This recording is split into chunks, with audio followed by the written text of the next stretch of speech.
प्यारे बच्चों, जैसा कि मैंने पहले ही बताया था कि ये प्रस्थ रसायन वाला हमारा चैप्टर है, ये 3 भागों में पूर्ण होना था, जिसमें से पहला भाग जिसको हमने एडजॉर्प्शन के रूप में अधिशोषण एडजॉर्प्शन एडजॉर्प्शन या अधिशोषण इसके रूप में वीडियो नंबर 1 में सीख लिया था, समझ लिया था, इसको डिस्कस कर चुके थे।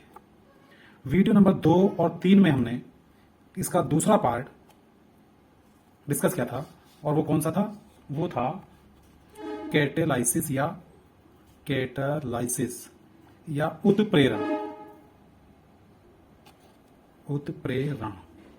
अब इसका जो तीसरा पार्ट है कोलॉइडी अवस्था, जो आप यहां देख रहे हैं, या कोलॉइडल स्टेट।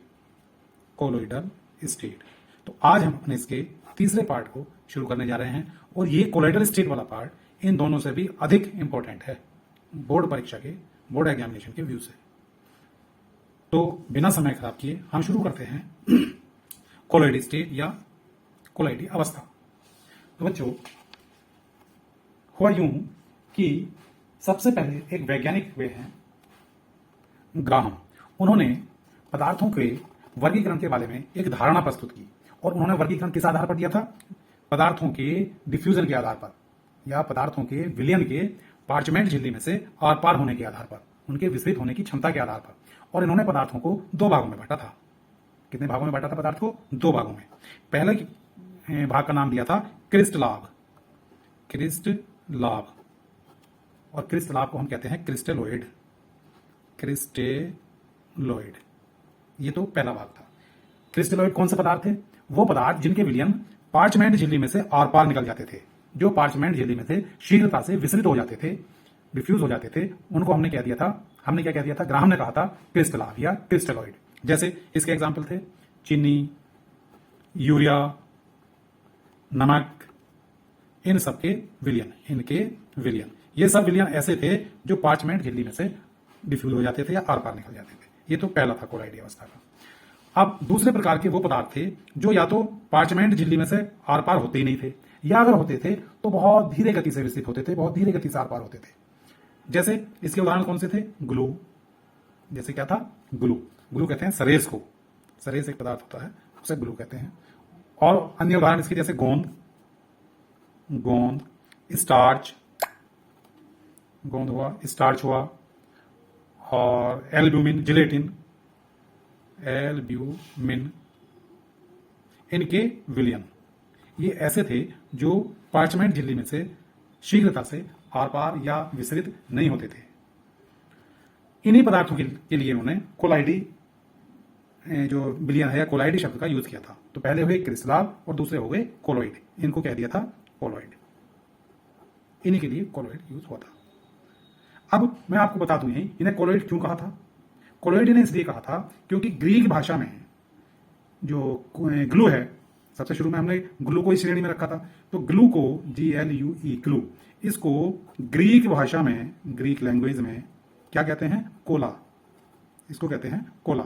और इसी कोला से क्या नाम निकल के आया? कोलॉइड। इसी कोला से बन गया कोलॉइड। ठीक है, तो अब हम इनको कोलॉइड के नाम से जानते हैं।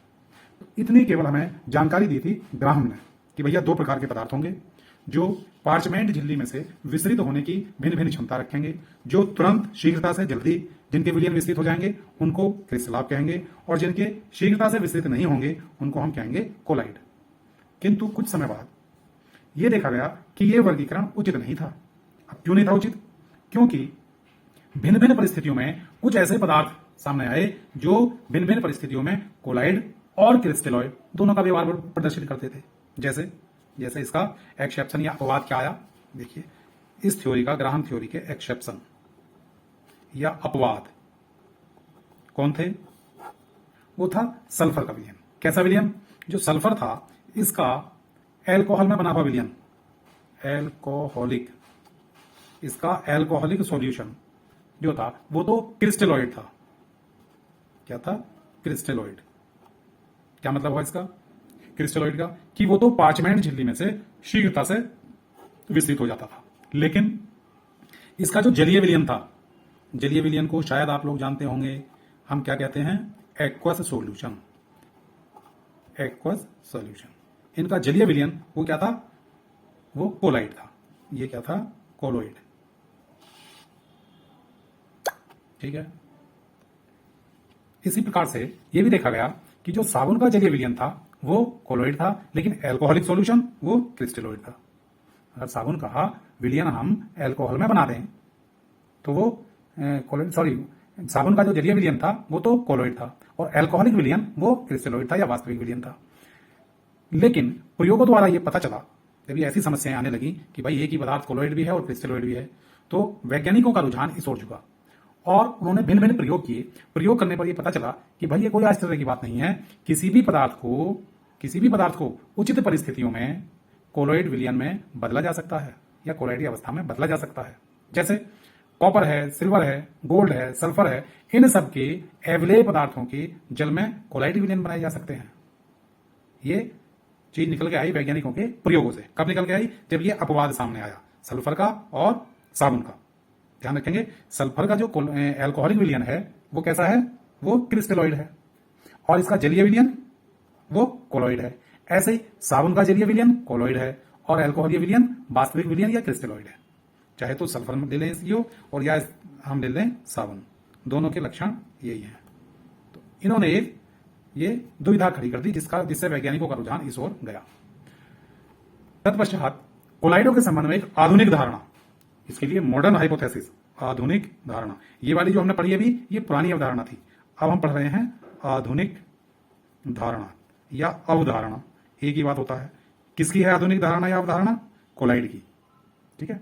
आधुनिक अवधारणा के अनुसार क्या है भाई, आधुनिक अवधारणा में हमने पदार्थों को विसरण की स्थान पर उनके कणों को महत्व दिया, कणों के साइज को।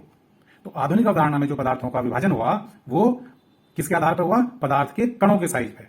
और यह देखा गया कि जो कोलाइड हैं वो कोई विलयन या कोई पदार्थ नहीं है, बल्कि कोलोइड तो एक अवस्था है। आधुनिक अवधारणा के अनुसार ये एक चीज निकल के आई कि कोलोइड जो है वो एक अवस्था है, वो कोई पदार्थ, कोई विलयन, कोई द्रव या कोई वो नहीं है विलयन या कुछ चीज, बल्कि ये तो एक अवस्था है, एक स्टेट है, जिसको इस अवस्था में जिसमें किसी भी पदार्थ को या किसी भी चीज को इस स्थिति में लाया जा सकता है, चाहे वो धातु हो या अधातु हो, किसी को भी इस अवस्था में लाया जा सकता है। ये अवस्था कौन सी है, कैसे लाया जाएगा, ये हम आगे डिटेल में पढ़ेंगे। तो अब इसकी परिभाषित किया गया कि भाई जब कणों के आधार पर आप लोग विभाजित कर रहे हैं तो ये तो बताओ कि कितने भागों में विभाजित करोगे विलयनों को या पदार्थों को, पदार्थों के विलयनों को या पदार्थों को कितने भागों में कणों के आधार पर विभाजित किया गया है। तो इस आधार पर 3 भागों में विभाजित किया गया। कणों के आधार पर क्या रखा गया, एक वो अवस्था रखी गई जिसके कणों का साइज 1 नैनोमीटर से 1000 नैनोमीटर, इस डिजिट पर कुछ अपवाद हैं, कुछ किताबों में 200 दी होगी, कुछ में 500, एनसीईआरटी को फॉलो करेंगे तो वहां 1000 दी है। तो 1 नैनोमीटर से 1000 नैनोमीटर के बीच जिन कणों का साइज है उनको हम कोलोइड अवस्था में कहेंगे। वो क्या कहलाएंगे, कोलोइडल अवस्था। इससे जिनका ज्यादा है, इस आकार से जिन कणों का आकार ज्यादा है उनको हम क्या कहेंगे, सस्पेंशन या निलंबन। वो विलयन कहलाएंगे निलंबन। ये विलयनों की बात चल रही है पदार्थों के। ऐसे पदार्थ जिनके कणों का साइज ये है उनके विलयन को हम कोलाइड या उस अवस्था को कोलाइड कहेंगे, और जिनका इससे बड़ा है उनको निलंबन या सस्पेंशन इस नाम से जानेंगे। फिर अगर जिनका कम है, जिनका 1 नैनोमीटर से भी छोटा साइज है भाई, उन्हें क्या कहोगे, उनको हम कहेंगे ट्रू सॉल्यूशन या वास्तविक विलयन। वास्तविक विलयन, ट्रू सॉल्यूशन। विलयन शब्द इन्हीं के लिए यूज किया जाता है जो ट्रू सॉल्यूशन होते हैं। ऐसी एक धारणा, आधुनिक अवधारणा प्रस्तुत की गई कि कोलाइडी अवस्था में कणों का आकार 1 नैनोमीटर से 1000 नैनोमीटर के मध्य होता है, और वास्तविक विलयन के कणों का आकार 1 नैनोमीटर से कम होता है, जबकि निलंबन के कणों का आकार 1 नैनोमीटर से भी अधिक होता है। 1000 से भी अधिक होता है। जो निलंबन है उसके कणों का आकार 1000 नैनोमीटर से भी अधिक होता है। इसका मतलब अब हम कोलाइडी अवस्था को परिभाषित कर सकते हैं। क्या परिभाषा देंगे कि वह अवस्था या वह निकाय जिसमें किसी माध्यम में विसरित कणों का आकार 1 नैनोमीटर से 1000 नैनोमीटर के मध्य होता है, कोलाइडी निकाय या कोलाइडी अवस्था या कोलाइडी विलयन कहलाता है। वास्तव में विलयन कहना गलत है, लेकिन चूंकि हमारे प्रथा में आ गया है ये चीज, हमारे क्या कहना चाहिए, प्रयोग में ज्यादा आता है, प्रचलित नाम हो गया, तो हम इसको कोलाइडल सॉल्यूशन के नाम से ही जानते हैं। और वास्तविकता क्या है, ये कोई विलयन नहीं है, ये एक अवस्था है, एक स्टेट है, एक निकाय है। ठीक है, विलयन क्यों नहीं है? क्योंकि विलयन कहते हैं हम दो या दो से अधिक पदार्थों का समांगी मिश्रण, जबकि कोलाइडी जो अवस्था है जो है जिसे विलयन कह रहे हैं, ये विषमांगी होता है। इसलिए विलयन कहना किसी भी एंगल से ठीक नहीं है, लेकिन चूंकि प्रचलन में है इसलिए हम कहते चले आ रहे हैं। जानते हम भी हैं, सब जानते हैं कि गलत है कहना, लेकिन कह रहे हैं फिर भी, प्रचलन में है। तो परिभाषा इसकी क्या होगी? वह निकाय या वह अवस्था जिसमें किसी माध्यम में विसरित कणों का आकार 1 नैनोमीटर से 1000 नैनोमीटर के मध्य होता है, उनको हम कोलाइडी अवस्था या कोलाइडी विलयन कहते हैं। अब मैं आपको एक बड़ी मजेदार चीज बता दूं यहीं, जिन कणों का आकार 2 × 10⁻⁵ सेंटीमीटर, पहले तो यही समझो कि 1 नैनोमीटर का मतलब क्या है, 1 nanometre is equal to 10⁻⁹ metre. Nano का मतलब 9। ठीक है, अब जिन कणों का आकार 2 × 10⁻⁵ सेंटीमीटर, -5 सेंटीमीटर, अगर इसके मीटर बनाए तो और 2 इसमें जोड़ दो, यानी -7 मीटर, लो मीटर बन गए, 2 × 10⁻⁷ मीटर। ठीक है, इस साइज से जो छोटे कण होते हैं वो माइक्रोस्कोप से भी नहीं दिखते हैं। है इंटरेस्टेड पॉइंट? इससे इस साइज के कण या इससे छोटे कण हम सूक्ष्मदर्शी से भी नहीं देख सकते। ठीक है ना, ऐसे कण या इससे छोटे कण माइक्रोस्कोप से नहीं दिखते। ये अदृश्य कण सब माइक्रोस्कोपिक कण कहलाते हैं जो इससे छोटे होंगे। और हमारा साइज क्या है, 10⁻⁹ ये तो -7 की बात हो रही, ये तो बहुत छोटा है इससे। तो कहने का तात्पर्य ये है कि कोलाइडी कण माइक्रोस्कोप से भी दिखाई नहीं देंगे। ठीक है, दूसरा इंटरेस्टेड पॉइंट और बता दूं, 10⁻³ सेंटीमीटर, 10⁻³ सेंटीमीटर या 10⁻⁵ मीटर, इस साइज से छोटे कण फिल्टर पेपर को पार करके बाहर निकल जाते हैं। इससे छोटे कण फिल्टर पेपर में से आर पार निकल जाएंगे। इसका मतलब ये और भी छोटा है, तो कोलाइडी कण फिल्टर पेपर को पार करके बाहर निकल जाएंगे। तो कभी कभी बहुविकल्पीय में, बोर्ड परीक्षा में ये प्रश्न आ जाता है कि कोलाइडी कण या निम्नलिखित में से कौन से कण पार्चमेंट पेपर में से आर पार निकल जाते हैं या आर पार नहीं निकलते हैं। तो हम क्या करते हैं, सॉरी, फिल्टर पेपर में से निकल जाते हैं या नहीं निकलते हैं।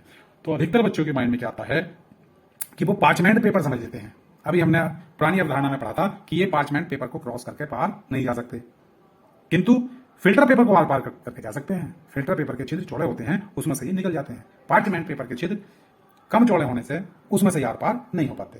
तो ध्यान रखेंगे कि फिल्टर पेपर में से तो पार हो जाएंगे, लेकिन पार्चमेंट में से पार नहीं होते, या पार्चमेंट में से बहुत धीरे धीरे आर पार होंगे। ठीक, ये तो थी हमारी कुछ इसके बारे में सामान्य जानकारी कोलाइडी अवस्था की और इसकी परिभाषा। अब आता है कोलाइडी निकाय के मुख्य लक्षण क्या है। अब क्या हम पढ़ रहे हैं, मुख्य लक्षण। मुख्य लक्षण क्या है कोलाइडी निकाय के। टॉपिक लेक्चर बहुत इंटरेस्टेड होने वाला है, ध्यान से समझते रहिए इसको, पूरी कहानी को समझते रहो, कुछ नहीं है इसमें।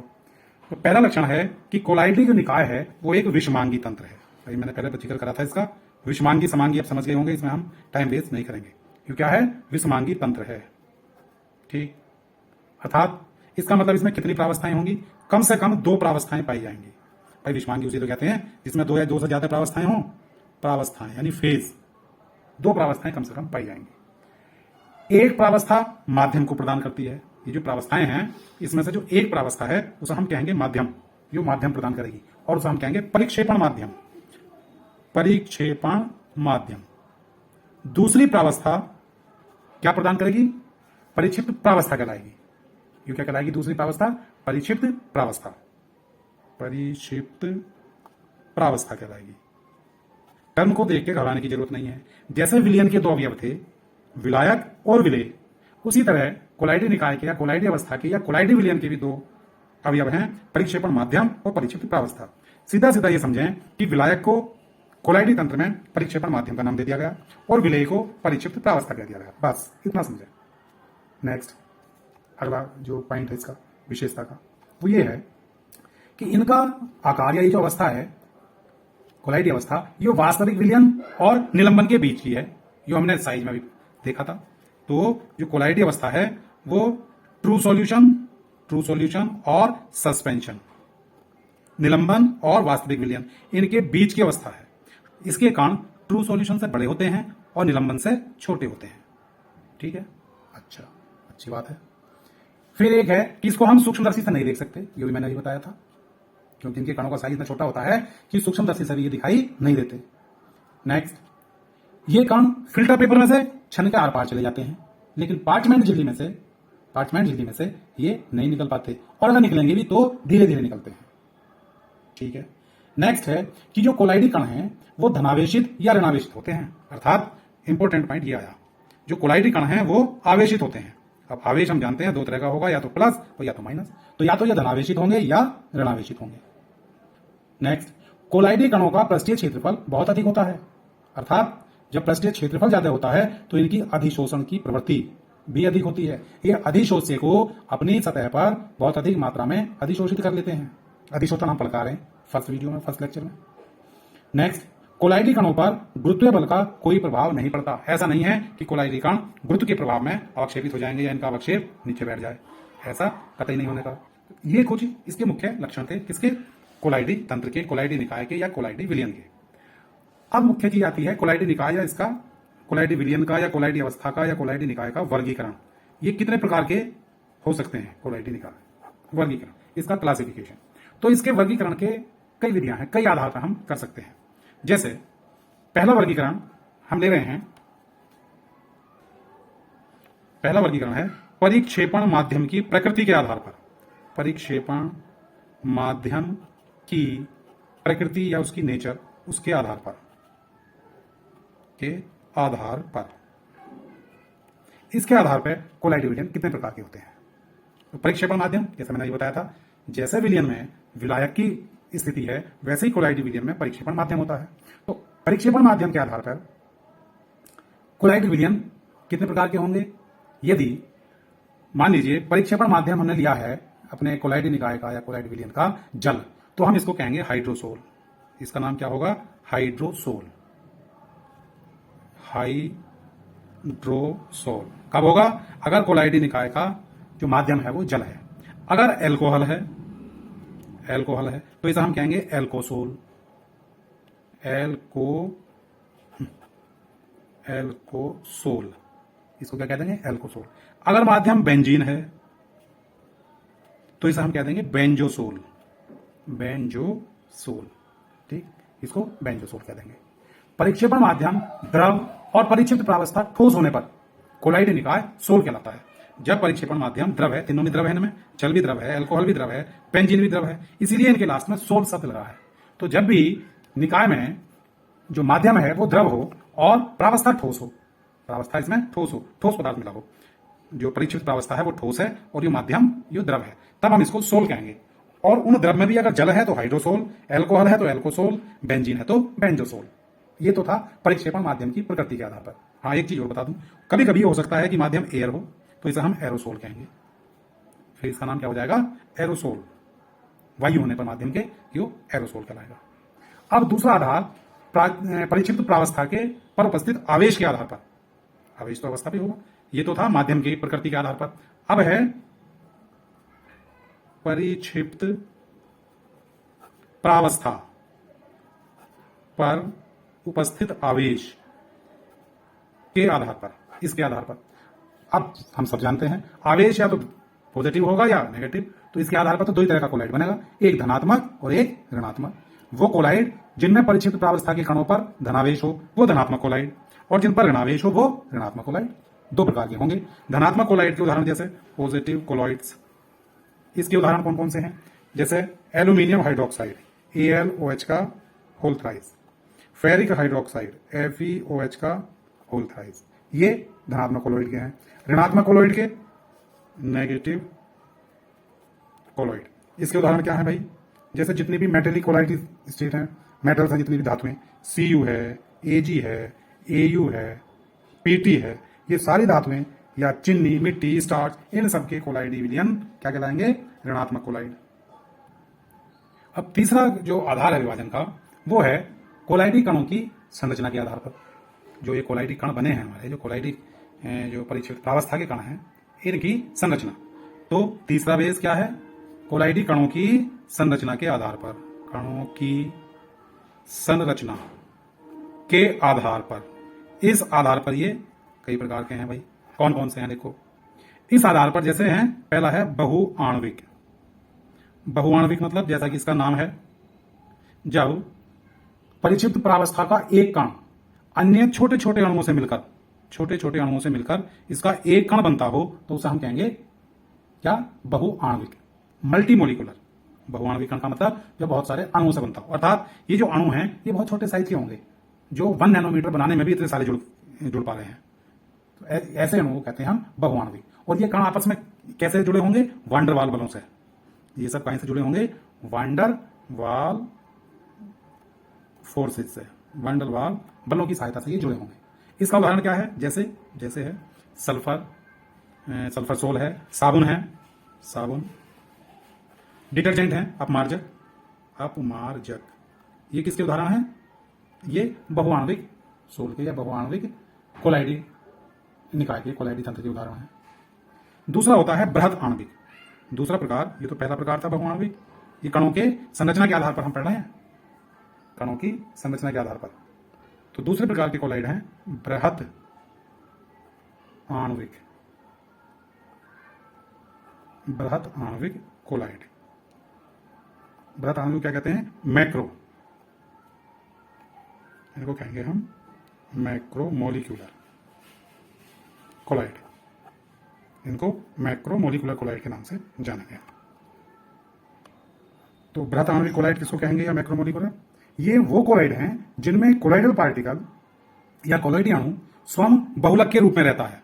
अब बहुलक आप लोग जानते होंगे, जो बहुत सारे कहना चाहिए यूनिट से मिलकर बना हो, बहुलक के रूप में रहता है, इसलिए इनका जो अणुभार है, अब जब बहुलक है, बहुलक की तो ये विशेषता है कि इनका अणुभार बहुत अधिक होता है। इसका एग्जाम्पल क्या है, जैसे प्रोटीन, जितने भी प्रोटीन्स हैं वो सब कौन से कोलाइड हैं, मैक्रोमोलिकुलर या बृहत आणविक। स्टार्च, प्रोटीन हो गया, स्टार्च हो गया, जिलेटिन है, ये सब इसके उदाहरण हैं। एक जो विभाजन का आधार है वो होता है, पहले तो हमने पढ़ा परिक्षिप्त प्रावस्था के आधार पर, फिर पढ़ा परिक्षेपण माध्यम के आधार पर, अब एक हम पढ़ेंगे इन दोनों के आधार पर, दोनों की बंधुता के आधार पर, यानी परिक्षिप्त प्रावस्था की परिक्षेपण माध्यम के प्रति, परिक्षेपण माध्यम के प्रति बंधुता, अटैचमेंट के आधार पर इनके आपसी संबंध कैसे हैं, आपस का रिश्ता कैसा है, ये किसका, परिक्षिप्त प्रावस्था का और परिक्षेपण माध्यम का। इसके आधार पर ये दो प्रकार के होते हैं। एक को हम कहते हैं द्रव स्नेही, क्या कहेंगे, द्रव स्नेही। द्रव स्नेही को हम अंग्रेजी में कहेंगे लायोफिलिक, LYOPHILLIC, लायोफिलिक कोलॉइड्स। ये कौन से हैं, जैसा कि नाम से पता चल गया, द्रव और स्नेही। पहले नंबर के द्रव स्नेही का मतलब जिनकी द्रव के प्रति स्नेह हो, अर्थात जो द्रव के प्रति स्नेह रखते हो वो द्रव स्नेही। ठीक है, तो ऐसे पदार्थ जो द्रव यानी परिक्षेपण माध्यम के साथ लगाव रखने के कारण आसानी से कोलाइडी विलयन बना लेते हैं, वो द्रव स्नेही कोलाइड कहलाएंगे। ठीक है, तो इसका मतलब ये इनमें आपस में लगाव पाया जाता है, एक दूसरे को प्रेम करते हैं, लगाव। कोलाइडी निकाय जिसमें माध्यम में और प्रावस्था के कणों के बीच स्नेह हो वो कहलाते हैं द्रव स्नेही। माध्यम कैसा होगा, द्रव। ठीक है, अच्छा, इसका उदाहरण, जैसे इसका कोई उदाहरण, तो जितने भी ये क्या नाम है द्रव में घुल के कोलाइडी विलयन बना देंगे वो सब द्रव स्नेही हैं, वो सब द्रव स्नेही हैं। जैसे स्टार्च है, प्रोटीन है, गोंद है, जिलेटिन है, ये सब के उदाहरण हैं द्रव स्नेही कोलाइड के। इनकी एक विशेषता ये है द्रव स्नेही की कि ये कोलाइड उत्क्रमणीय होते हैं। उत्क्रमणीय मतलब क्या कहते हैं, पिछले साल हमने उत्क्रमणीय पढ़ा था, जो दोनों दिशाओं में हो। दोनों दिशाओं से मतलब अगर हम इन कोलाइडियों को गर्म कर दें, इन कोलाइडी निकायों को, कोलाइडी विलयनों को गर्म कर दें, या इन्हें गर्म करने पर या ठंडा करने पर प्राप्त ठोस को द्रव के साथ दोबारा हिला दें तो ये पुनः कोलाइडी बन जाएंगे। जैसे ऐसा समझो, मान लीजिए हमने स्टार्च लिया और स्टार्च को हमने गर्म करके उसमें से जो स्टार्च मतलब ऐसे समझिए जैसे चावल का मांड, और मांड कब बनता है, जब स्टार्च पानी में घुल जाती है। अब हमने बाष्पित करके उस पानी को वेपोराइज कर दिया, बाष्पित कर दिया, पानी को उड़ा दिया, तो जो ठोस पदार्थ सा बनेगा, जो ठोस सा पदार्थ बचा वो केवल स्टार्च बचा। अब अगर हम उस ठोस पदार्थ को फिर से पानी में मिला दें, घोल दें, तो पुनः स्टार्च प्राप्त हो जाएगी। इसे हम कहते हैं उत्क्रमणीय। तो ये उत्क्रमणीय होते हैं। अब दूसरा टाइप है इसका, ठीक इसका उल्टा, ये द्रव स्नेही था तो वो कौन सा होगा, द्रव विरोधी। द्रव विरोधी। यो लायोफिलिक था तो उसे हम कहेंगे लायोफोबिक। यो लायोफोबिक कहलाएगा। परिभाषा इसकी क्या हो जाएगी, वे कोलॉइड जिनमें परिक्षिप्त प्रावस्था और परिक्षेपण माध्यम के बीच लगाव नहीं होता या कम होता है लगाव, कम लगाव या कम स्नेह या बिल्कुल ना हो। बिल्कुल ना होने से तो खैर कोलॉइड तंत्र नहीं बन पाएगा, तो हम कहेंगे जिनके बीच लगाव कम होता है। किस किसके बीच, परिक्षिप्त प्रावस्था के और परिक्षेपण माध्यम के, इनके मध्य कम लगाव होता है, अर्थात ये कोलॉइडी विलयन आसानी से नहीं बनेंगे। जब लगाव कम है आसानी से वही काम होगा जो जिस काम में दोनों की इच्छा होगी। अब जब इनकी इच्छा ही नहीं है, एक दूसरे से इनको लगाव ही नहीं है, तो ये विलयन कठिनाई से बनते हैं, ये आसानी से कोलॉइडी निकाय में परिवर्तित नहीं होते। इनको बनाने के लिए विशेष उपायों की आवश्यकता पड़ती है, इनके लिए विशेष उपाय किए जाते हैं। ऐसे विलयन, ऐसे तंत्र द्रव विरोधी कोलॉइड कहलाते हैं। ऐसे तंत्र क्या कहलाते हैं, द्रव विरोधी कोलॉइड। बस एक इसमें चीज ध्यान रखनी है, अगर द्रव विरोधी कोलॉइड में माध्यम जल हो तो इन्हें जल विरोधी कहेंगे। ऐसे ही द्रव स्नेही में अगर माध्यम जल है तो उन्हें हम जल स्नेही कोलॉइड कहेंगे। ठीक है, तो जल स्नेही का उदाहरण मैंने बताया था, स्टार्च और प्रोटीन, गोंद, जिलेटिन, ये सब इसके उदाहरण थे। इसके उदाहरण क्या होंगे, जैसे सल्फाइड, सल्फर। इसके उदाहरण क्या होंगे, धातु या अधातु, उनके कोलॉइडी विलयन। धातु में जैसे कॉपर, गोल्ड, सिल्वर, इनके कोलॉइड। और या धातुओं के लवण हो, और धातु के भी कौन से लवण, जैसे धातु सल्फाइड हो, मेटल सल्फाइड, धातु सल्फाइड, इनके सल्फाइड, क्लोराइड, ऐसे जो हैं हाइड्रोक्साइड, ये सब क्या